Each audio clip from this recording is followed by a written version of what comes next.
आजच्या लोकसत्ताच्या लोकरंग ह्या पुरवणीमध्ये एक खूपच सुंदर लेख आला आहे. दासू वैद्य यांनी लिहिलेला लेख, थेंबुटाची माय व्हॅली. आणि हा लेख मी आज वाचून दाखवणार आहे. खरोखर मला अतिशय आवडलेला लेख आहे. पुराणातल्या एखाद्या कोपिष्ट ऋषीने सूर्याला हाताशी धरून पृथ्वीला जाळून भस्म करीन असा श्राप द्यावा आणि वैशाख सर्वांग पेटत जावा. दरवर्षी अशीच कथा घडत जाते. एखाद्या शेतकऱ्याच्या डोक्यावरचा सावकारी कर्जाचा आकडा वाढत जावा तसे तापमान दरसाल वाढत जाते. मान्य, या सृष्टीला सूर्यप्रकाश हवाय, पण किती? हा वैशाख असाच पेटत राहिला तर पृथ्वीचं भरितासाठी भाजलेलं वांग व्हायला फार वेळ लागणार नाही. एखाद्या वन वॉर्डमधील अत्यावस्थ विद्रुप रोग्याकडे हे रुपडं पाहून मातीला राहवत नाही. उष्माघाताची कण्हणं ऐकवत नाही.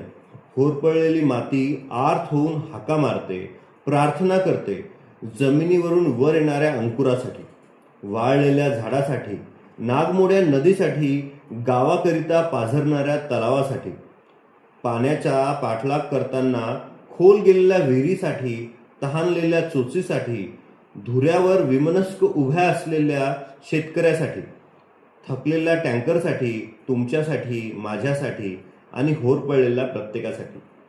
ही प्रार्थना समष्टीसाठी आहे, सृष्टीसाठी आहे. दरवर्षी होरपळलेली माती आर्त हाका देते आणि लेकरांनी दुडू धावत यावं तसा थेंबू थेंबू पाऊस येतो. तापट वैशाखाचा अधर्म माजतो तेव्हा सर्जनाचं वरदान घेऊन पर्जन्य अवतरतो. भरून आलेलं गर्भार आभाळ बाळंत होतं. वेदना असणारच.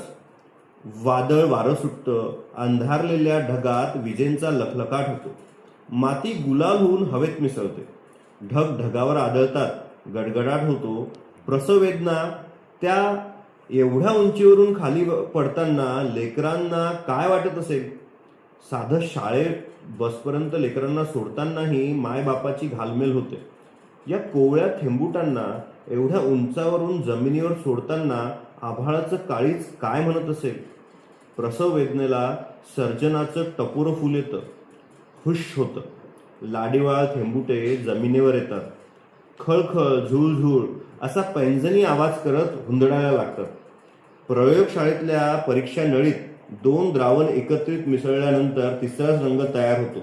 तसा करामती पाऊस जादुई मातीत मिसळतो आणि भोवताल हिरवेगार होतो. पावसाच्या थेंबासाठी ज्ञानदेवांनी लोभस शब्द वापरलाय, थेंबुटा. भरले समुद्र सरिता चहूकडे, परिते बापियासी कोरडे, का जे मेघोनी थेंबुटा पडे, ते पाणी की तया. भोवताली समुद्र, नद्या पाण्याने तुडुंब भरलेले असतात, तरीही चातक पक्षी कोरडाच राहतो. कारण त्याला थेट समुद्राचं नदीचं पाणी पिता येत नाही. तेव्हा ढगातून पावसाचा थेंबुटा पडेल तेव्हाच त्याची तहान भागते. चातक पक्षापेक्षा आपलं काही वेगळं आहे का? ढगातून पाऊस खाली आल्याशिवाय आपली तरी तहान कुठे भागते? आणि हो, तहान फक्त पाण्याचीच असते? नाही. शालेय अभ्यासक्रमात बाष्पीभवनाचा अभ्यास केलेला असतो. पाण्याची वाफ वगैरे माहिती आहे, विश्लेषण असतेच. पण पाऊस आभाळातून येतो, थेंबुटे ढगातून बरसतात. त्यामुळे आभाळ ही थेंबुटांची माय. पेटत्या वैशाखात झाडांना पानं सुद्धा सोडून जातात, पानगळ होते.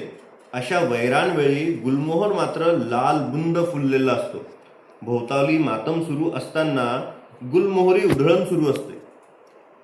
तसं पेटलेल्या वैशाखाच्या तबाहीला आभाळाला दिवस जातात. सोसलेल्या उन्हाचं सोनं होतं, पावसाचं गाणं होतं. थेंबुटे रिमझिमतात, भुरभुरतात, रपरपतात.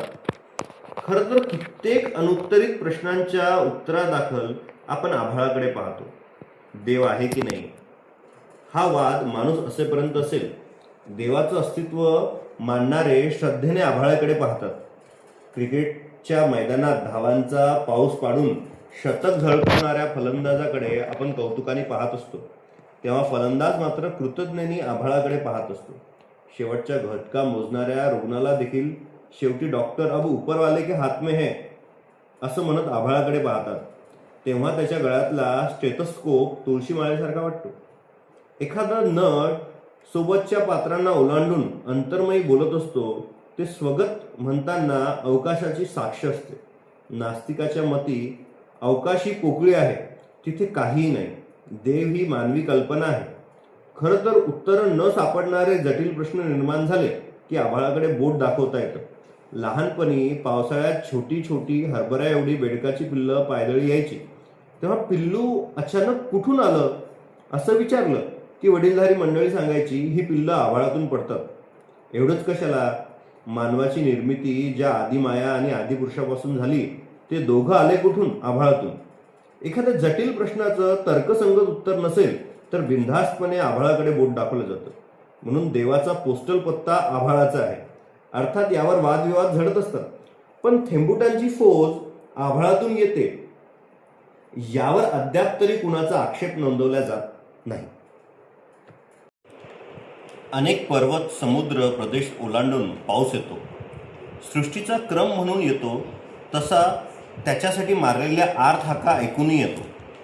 कुणीतरी वाट पाहत असेल तर जाण्यात मजा असते. कुठलाच संवत्सर, हिजरी, इसवी सन नव्हतं, त्याच्या कितीतरी आधीपासून तो येतो. पाऊस, पावसाळा असे शब्द नव्हते, भाषा नव्हती, तेव्हाही पाऊस होता. ऋतूची लोभस रचना पावसानेच केली. कदाचित हे पंचांग, भिंतीवरचं कॅलेंडर पावसानेच वाहून आणलंय. नदीला नागमोडी चालणं, जमिनीला उगवून येणं पावसानेच समजून सांगितलंय. कवीला गाणं आणि माशाला पोहणं पावसाने शिकवलंय. कित्येक दिवस बी जमिनीखाली दबा धरून बसतं ते पावसाच्या भरोशावर. नाकात वारं शिरलेल्या वासरासारखं पावसाचं पाणी जमिनीवर हुंदडत असतं. माती गंधाळण्यासाठी पावसाची निरंतर वाट पाहते. एखाद्याचा रक्तदाब वाढावा तसा समुद्राचा खारटपणा वाढत जातो. असंही होतो. तेव्हा समुद्र कळवळून नद्यांना हाक मारतो. तेव्हा नदी म्हणते, थांब मेल्या, माझ्या पात्रात पाऊस भरू दे. कधीतरी लवकर, कधी उशिरा पाऊस येतो. नदी दुथडी भरून वाहू लागते. तिनं समुद्राला शब्द दिलाय, समुद्रापर्यंत पोहोचण्याचा प्रवास सोपा नाही. या नदीच्या समुद्र प्रवासाबद्दल उपनिषदात एक अप्रतिम दृष्टांत दिलाय. नदी निघते समुद्राला भेटायला, तिला रस्त्यात डोंगर भेटतो. नदीचं नागमोडी चालणं, खळखळणं, वाहनं डोंगराला मोहित करतं. डोंगर तिच्या प्रेमात पडतो. म्हणतो, तू इथंच थांब, पुढे जाऊ नकोस. तुझा खळखळाट मला कायमचा ऐकायचा आहे. माझ्या भोवती फिरत राहा. नदी हसली. तिची दिशा ठरलेली होती तशी भूमिकाही. ती म्हणाली, अरे मी तुझ्या भावना समजू शकते, तुझ्या भावनेचा मी आदर करते, पण स्वीकार करू शकत नाही. मित्रा, मी नदी आहे. वाहनं हे माझं प्राणतत्व. मी थांबले तर नदी राहणार नाही, मी वाहती हवी. असं बोलून नदी निघाली. रस्त्यात तिला एक महाकाय वृक्ष भेटला. तोही नदीला सोडेच ना. वाहून वाहून थकली असशील, घडीभर थांब माझ्या सावलीला. बघ, कितीतरी मोहक पक्षी माझ्याकडं आसरा घेतात, रसाळ फळं खातात, गोडगोड गाणी गातात. तूही थांब, नको जाऊस. तुझ्या जाण्याने त्या समुद्राचं खारट पाणी गोड थोडीच होणार आहे. थांबून जा. नदी ढळली नाही. मित्रा, मी समुद्राला जाऊन भेटल्यावर समुद्राचं खारेपाणी संपणार नसेल, पण हजारो वर्षापासनं नद्या प्रयत्न करतच आहेत. मित्रा, मी समुद्राला जाऊन भेटल्यावर समुद्राचं खारेपण संपणार नसेल, पण हजारो वर्षापासनं आम्ही नद्या प्रयत्न करतच आहोत. आज तर समुद्राने हाक मारली आहे, मला गेली पाहिजे. नदी निघाली. रस्त्यात अजून काही जण भेटले. प्रत्येकाला समजावत नदी समुद्राजवळ येऊन पोहोचली. नदीला पाहून समुद्र आनंदित झाला. वाटेत सगळ्यांना नकार देत नदी आपल्याकडे आली आहे याचा समुद्राला झालेला गर्व बोलू लागला. ये, सगळ्यांना नकार देत लांबून आलीस? हो, आता माझ्यात विसर्जित. नदी जागीच थबकली. नदीला विसर्जित हो म्हणणं खटकलं. वाहताना काठावरचा प्रदेशाला सर्जित करणारी नदी ताडकन बोलली, सागरा, तू असशील भयप्रद लाटांमधून गुरगुरणारा, अस्ताव्यस्त हातपाय पसरून महाकाय पहुडलेला, पण तू वाहत नाही, साचलेला आहेस. मी नित्य वाहणारी नदी आहे. मी विसर्जित होत नसते, सर्जित होत असते. आम्ही नद्या येऊन मिळतो म्हणून तुझं अस्तित्व आहे. तुलाही आमच्या पाण्याची गोडी सांभाळता आली नाही, त्यामुळे विसर्जित होण्याच्या गोष्टी तू पुन्हा करू नकोस. हे तडफदार उत्तर ऐकल्यावर समुद्राला आहुती लागली. नदीचा हा सर्जनशील बाणेदारपणा आला कुठून? ही किमया आहे थेंबुटांची. शरीर पेशींपासून बनलेलं असतं. त्या पेशींचे गुणधर्म शरीराचा स्वभाव ठरवतात. तसा मातीच्या हाकेला ओ देणाऱ्या थेंबुटांचा समुच्चय म्हणजे पाऊस.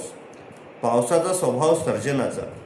तेच सर्जन पाण्यात उतरतं, नदीतनं वाहतं. म्हणून नदी समुद्राला एवढं सडेतोड उत्तर देऊ शकते. नदीचे ते शब्द नसतात, थेंबुटे असतात. याचा अर्थ पाऊस म्हणजे फक्त आनंदी आनंद असतो असे सांगून पावसावरचा गौरव सोहळा नाही करायचा आहे. पाऊस कधी वेळेत येतही नाही. दारुडा बाप कुटुंबाला वाऱ्यावर सोडून बेपत्ता होतो तसा वागतो पाऊस. पावसाच्या लहरीपणामुळे कधी पेरण्याच होत नाही. लग्नात चक्क मुख्य नवरदेव गायब व्हावा तसा कधी ऐन पेरणीतच पाऊस गायब होतो. प्रसंगी मढं झाकून पेरणी करणाऱ्या शेतकऱ्याने अशा वेळी काय करावं? केव्हा आरंभशुरासारखा मृगाच्या पहिल्या दिवशी दाखल होतो, पण नंतर शाळेतून परारलेला पोरासारखा फरार होतो. मग दुबार पेरणी, नापिकी, दुष्काळ, कर्जबाजारी असे सगळे सोयरे चिकटतात. पंचमीला लेकीसाठी बांधलेला झोक्याच्या दोरीलाच बाप लटकून घेतो किंवा मुक्ती हवी म्हणून गटागटा कीटकनाशक औषध पितो. पाऊस नसला की शेतगावात सुतकी होतं. अशा वेळेस नागड्या पोळ्याच्या कमरेला लिंबाची पानं बेडक्या बांधून धोंडी धोंडी पाणी दे म्हणत ग्रामदेवताला आंघोळ घातली जाते. येणाऱ्या पाहुण्यांची वाट पाहत एखाद्याने फाट्यावर इळभर बसून राहावं तशी जागोजागी पावसाची वाट पाहिली जाते. आत्तासारखं अल निनोची खबरबात आधी नसे. पूर्वी पावसाचे काही ठोकताळे होते. पक्ष्यांनी झाडाच्या फांदीत खाली घरटं बांधलं की पाऊस काळ चांगला आहे. तेच घरटं झाडाच्या शेंड्यावर बांधलं तर पाऊस काळ कमी आहे. पाऊस लवकर आलाच नाही तर पेरलेलं डोळ्यासमोर वाळून जातं. आषाढांच्या दिवसामध्ये गावगाव दिंड्या पंढरपुराला निघालेल्या.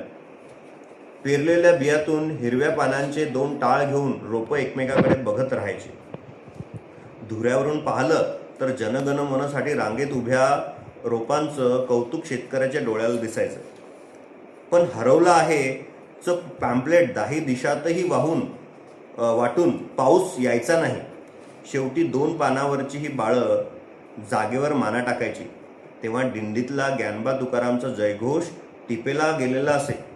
काळ्या मातीत मरून पडलेला हिरवा पांडुरंग पाहताना पावसाला काही कसं वाटत नसेल. एवढीही संवेदना नसेल तर हे थेंबुटे एवढ्या दूरवरून येतातच कशाला? मौजमजा करायला, असं उद्विग्न होऊन म्हणायला होतं. आपण आपल्यापुरता विचार करणारी पोटभरू माणसं आहोत. सगळ्या भावतालाचे अर्थ आपण हवे तसे लावतो. अतिसृष्टी होऊ नये, दुष्काळ पडू नये, कुणाचं जगणं उद्ध्वस्त करण्यासाठी हे होत नसतं. हे पाप फार वाढल्यामुळे निसर्ग बेताल झालाय असा एक युक्तिवाद असतोच. पण पाप पुण्याची संकल्पना नव्हत्या तेव्हाही निसर्गाचं स्वतःचं एक संतुलन होतंच. निसर्गाचं एक चक्र असतं, एक स्वभाव असतो. आणि हो, या जगात पाप कधी नव्हतं. फक्त पाप आधी झाकून होतं, आता उजागर झालंय. माणूस कितीही प्रगत झाला तरी एक प्राणीच. त्याचा विवेक ढळतोच. मग माणूस निसर्गाबद्दलही संवेदना हरून बसतो. निसर्गावर म्हणजेच आभाळ, माती, झाड, वेली, नदी, नाले, शेत, शिवार, डोंगर, दऱ्या, पशु, पक्षी, पाणी, पाऊस हे सर्व आस्थेचे प्रश्न आहेत. त्याबद्दल कृतज्ञ जाणीव ही आपली संस्कृती आहे. म्हणूनच पर्जन्य सुक्त मार्गे येरे येरे पावसा, ते कालचा पाऊस आमच्या गावात आलाच नाही अशी पावसाची रूपं चित्रित झाली. दरवर्षी मामाच्या गावाला भाचरांची फौज यावी तसे दुडूदुडू धावत थेंबुटे येतात. त्यामुळे आपलं जगणं गोकुळ होतं. लवकर उशिरा कमी जास्त पण येतोच. आपण रोज साधं कार्यालयातून घरी वेळेवर पोहोचूच असं काही नाही. पाऊस तर किती लांबून येतो. होय, आपल्यासाठीच येतो. आणि झाला उशीर तर होऊ दे. आपल्यासारखं त्याला पर्जन्य मापाचे आकडे दाखवू नका. अल निनोचा अनुभव विचारू नका. शहरी पावसामुळे कपडे वाळवायचा जटिल प्रश्न असतो अशी तक्रार घेऊन लगेच पुढे होऊ नका. एवढ्या लांबून धडपडत आपल्यासाठी ओलाचिंब आलाय ना, मग आधी डोकं पुसायला टावेल द्या. गरमागरम वाफाळलेल्या कॉफीचा कप तयार ठेवा. तो लगेच संध्याकाळच्या गाडीने जाणार नाहीये, थांबणार आहे. निवांत गप्पा होतीलच.